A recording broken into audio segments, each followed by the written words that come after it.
Warm greeting to all students of Kids Planet School. Dear students, we are well aware of ongoing coronavirus pandemic and the series of lockdown declared by government to keep us well protected. The lockdown has resulted in a shutdown of all education institutes, and hence the management of Kids Planet School has decided to bring about series of online lectures for various subjects on YouTube channel to help with academic progress of its students. I, Girish Verma, will be a virtual teacher for science subject, and let us now begin with energy flow in an ecosystem. Energy flow in an ecosystem. इसमें पहला topic जो पढ़ेंगे हम लोग वो है food chain and food web, उसके बाद एनर्जी पिरामिड, उसके बाद बायोगैस बायोकेमिकल साइकिल। इसमें हम लोग 3 पढ़ेंगे, carbon, oxygen, nitrogen cycle. So what is meant by ecosystem?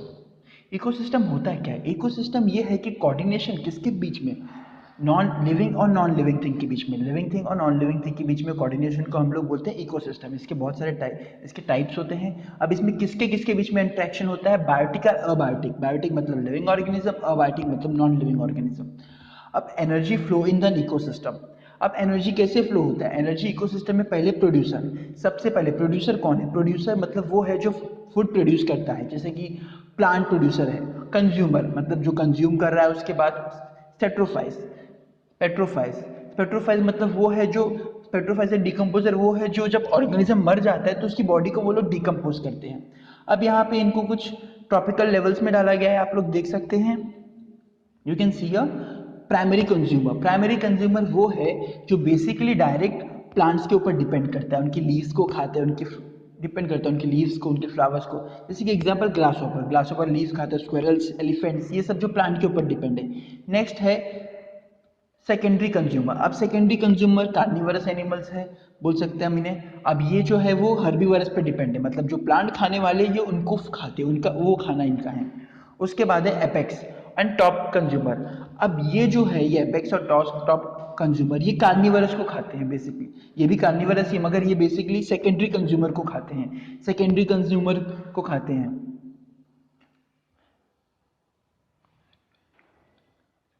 Secondary consumer और हर्बीवरस दोनों को खाते हैं लोग, और इनको कोई खाने वाले ये टॉप लेवल के होते हैं। उसके बाद है ओमनीवरस। ओमनीवरस जो है वो हर्बीवरस कार्निवरस दोनों पे है, दोनों पे है। एग्जाम्पल ह्यूमंस, बियर्स एक्सेट्रा, मतलब ह्यूमंस भी देख सकते हो, सब खा सकते हैं, प्लांट्स भी खा सकते हैं, हर्बीवर एनिमल्स भी खा सकते हैं, ह्यूमन बींग्स। उसके बाद नेक्स्ट टॉपिक आता है food chain. Food chain and food web. अभी फूड चेन को सबसे पहले समझने के लिए एग्जांपल दिया हुआ है फूड चेन का। इसमें है ग्रास, ग्रास को ग्रास हॉपर कहा रहा है, ग्रास हॉपर को फ्रॉग, फ्रॉग को फिर स्नेक, स्नेक को फिर ईगल, फिर लास्ट में मरने के बाद वो डिकम्पोज हो जा रहा है।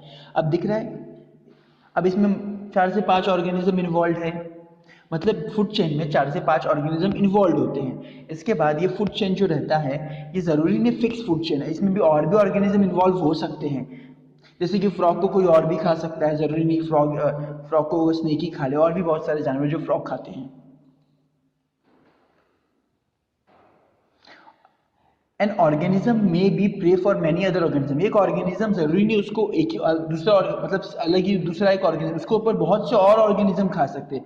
For example insect feeds upon leaves of various plant. अब इंसेक्ट जो है वो एक प्लांट का लीफ नहीं खाता है, वो लगभग बहुत सारे प्लांट्स के लीफ खाते हैं। और ये इंसेक्ट को खाने वाला बस फ्रॉग नहीं है, लिजार्ड भी है, बर्ड्स भी है, ये लोग भी खाते हैं। मतलब एक फूड वेब में बहुत सारे लोग एक दूसरे को, मतलब अभी जैसे कि यहाँ पे एग्जांपल देख सकते हैं हम लोग कि ग्रास है, ग्रास को कौन खाएगा? ग्रास हॉपर खाएगा, बराबर। ग्रास हॉपर को कौन खाएगा? फिर ये ईगल्स भी खा सकते हैं, ये बर्ड्स भी खा सकते हैं, बराबर। और ये यहाँ पे है स्क्विरल। स्क्विरल किसको खाएगा? घास खाएगा या नट्स खाएगा। स्क्विरल्स घास नहीं खाता है, नट्स खाता है, वो नट्स खाएगा स्क्विरल्स। स्क्विरल्स को फिर कौन खाएगा?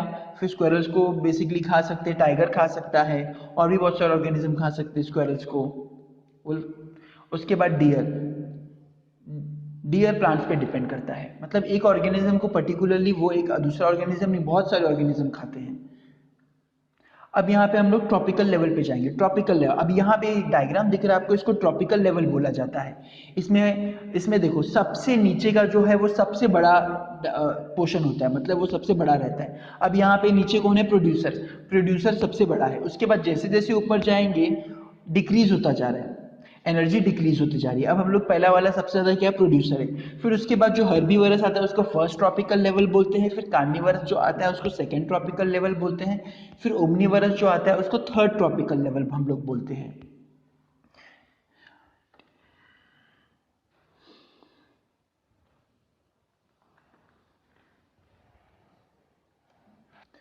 सबसे पहले एनर्जी फ्लो और एनर्जी चेन किसने पढ़ा, वो लिंडमैन ने पढ़ा 1947 में। उसके बाद चार्ल्स एल्टन ने सबसे पहला कॉन्सेप्ट लाया एनर्जी इकोलॉजिकल पिरामिड का। किसके बेसिस पे लाया, उसने टुंड्रा इकोसिस्टम देख के उन्होंने लाया।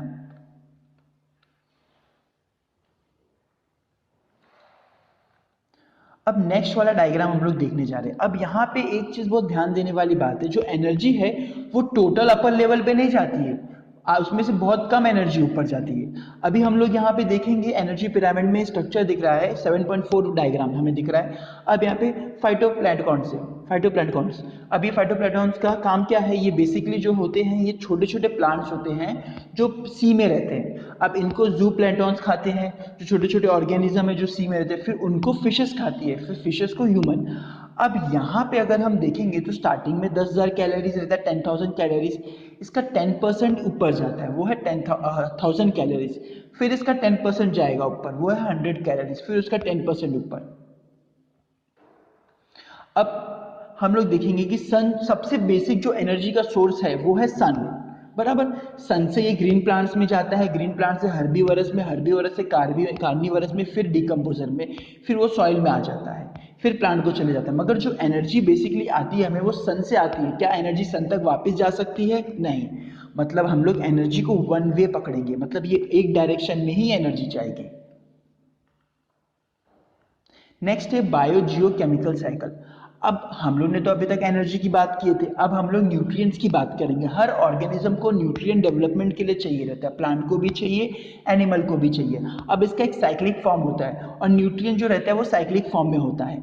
अब हम लोग न्यूट्रिएंट्स को दो टाइप में डिवाइड करते हैं, सॉरी, बायो जियो केमिकल साइकिल को हम लोग दो टाइप में डिवाइड करते हैं। पहला टाइप है गैशियस साइकिल, दूसरा वाला है सेडिमेंट्री साइकिल। अब गैशियस साइकिल क्या होता है? अब गैशियस साइकिल जो होता है इसमें अबायोटिक गैशियस न्यूट्रिएंट रहता है जो एनवायरनमेंट में घूमता रहता है और वापस से एनवायरनमेंट में रिसाइकल होता है। और सेडिमेंट्री में इसमें रॉक्स एंड न्यूट्रिएंट्स, रॉक इसमें कैसा रहेगा, न्यूट्रिएंट्स रहता है और रॉक्स रहता है। अब इसका एग्जांपल गैशियस का नाइट्रोजन ऑक्सीजन कार्बन साइकिल, इसका एग्जांपल आयरन कैल्शियम फास्फोरस। अभी हम लोग ने देखा रहेगा कि जो गैशियस साइकिल है वो स्पीडर है, वो साइकिल बहुत फास्ट है as compare to sedimentary cycle से। बेसिक इसका रीज़न ये है कि गैशियस जो है वो इजीली एब्जॉर्ब हो जाती है, प्लांट इजीली एब्जॉर्ब कर देते हैं, एनवायरनमेंट में इजीली एक्यूमुलेट हो जाती है, इसलिए वो फास्ट है। पहला साइकिल हम लोग जो पढ़ने वाले हैं वो कार्बन साइकिल है। अब कार्बन साइकिल में क्या होता है, कार्बन साइकिल में कार्बन रिसाइकल होता है, एटमॉस्फेयर से लिविंग थिंग में जाता है, फिर वापस डेथ के बाद वापस वो एटमॉस्फेयर में आ जाता है। अब इसमें हम लोग देख सकते हैं एग्जांपल, हम लोग देख सकते हैं यहाँ पे। अब देखो यहाँ पे सनलाइट है, सनलाइट जब पड़ती है ट्रीज या प्लांट में तो फोटोसिंथेसिस होता है। उसमें क्या यूज होता है, कार्बन डाइऑक्साइड यूज होता है। और क्या बनाता है हमें, वो हमें बनाएगा ग्लूकोज देगा वो, या कार्बोहाइड्रेट, बहुत कार्बोहाइड्रेट देगा हमें। फिर वो क्या होगा, ग्लूकोज और कार्बोहाइड्रेट वो वो जो पर्टिकुलर एनिमल यहाँ पे काव दिख रही है वो खाएगा। फिर उसके बाद वो क्या रिलीज करेगा, वो कार्बन डाइऑक्साइड रिलीज करेगा एनवायरनमेंट में। तो मतलब वापस से वो चले जा रहा है एनवायरनमेंट में। मतलब अभी जैसे कि हम एनिमल्स ही हैं, कंसिडर होते हैं, तो अगर हम लोग देखें, हम लोग क्या खाते हैं, प्लांट्स खाते हैं, जो खाते हैं जैसे कि एग्जांपल ले लिए कि जैसे कि सनलाइट से प्लांट जब एब्जॉर्ब किया उसमें का फ्रूट हम लोग खाएंगे। फिर उसमें फ्रूट में जो कार्बोहाइड्रेट रहेगा उसकी वजह से क्या हो जाएगा, हमारे पास एनर्जी प्रोड्यूस होगी। एनर्जी प्रोड्यूस के टाइम पे कार्बन डाइऑक्साइड निकलेगा और फिर वही कार्बन डाइऑक्साइड नेचर में रिलीज हो जाएगा। और जो बचा कुचा कार्बन डाइऑक्साइड, जो कार्बन रहेगा हमारी बॉडी में, डेथ के बाद फॉसिल फ्यूल में बन जाएगा। फॉसिल फ्यूल तो आप लोगों ने देखा ही रहेगा, कोल्स और ये मिनरल्स, ये सब फॉसिल फ्यूल होता है। और पर्टिकुलरली सारा अमाउंट, कुछ अमाउंट वाटर में भी एब्जॉर्ब हो जाता है। यहाँ पे आप लोग देख सकते हो इक्वेशन, ये फोटोसिंथेसिस का इक्वेशन है और ये माइटोकॉन्ड्रिया में हमारे रिएक्शन हो रहा है। फिर ऑक्सीजन साइकिल। अब मेजरली हम लोग ने देखा रहेगा 21% एटमॉस्फेयर में जो गैस रहता है वो ऑक्सीजन रहता है। अब ये कैसा रहता है, ऑक्सीजन रिसाइकल हो रहा है विद इन द बायोस्फीयर, ये रिसाइकल हो रहा है। इसमें बायोटिक और अबायोटिक कंपोनेंट दोनों इन्वॉल्व हो रहे हैं। अब एग्जांपल हम लोग ले लेंगे। अब देखो कैसे रिसाइकल हो रहा है।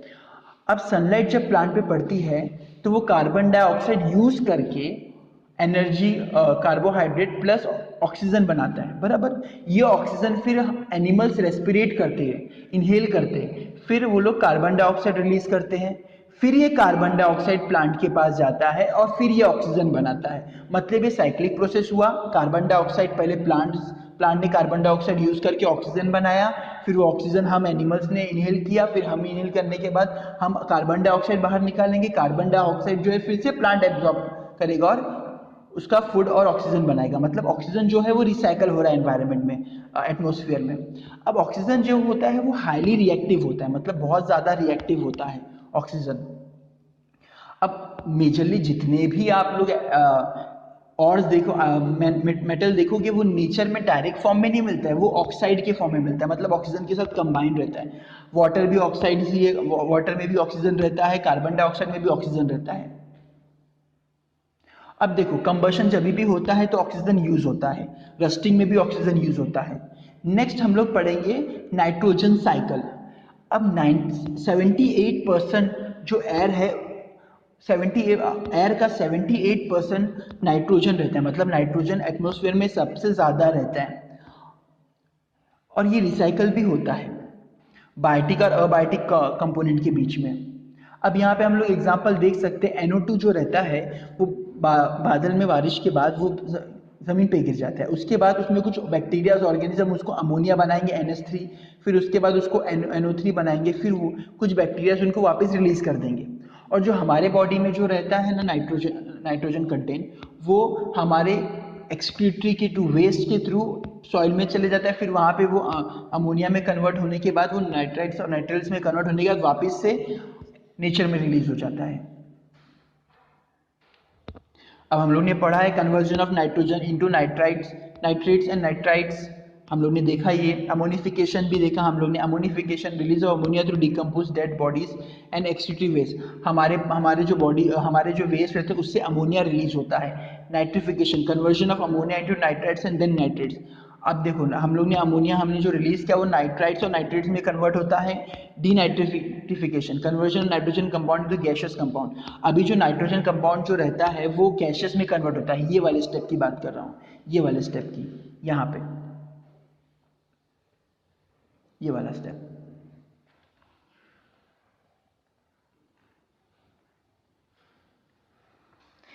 If you have any doubts or queries, please call on 9619768527.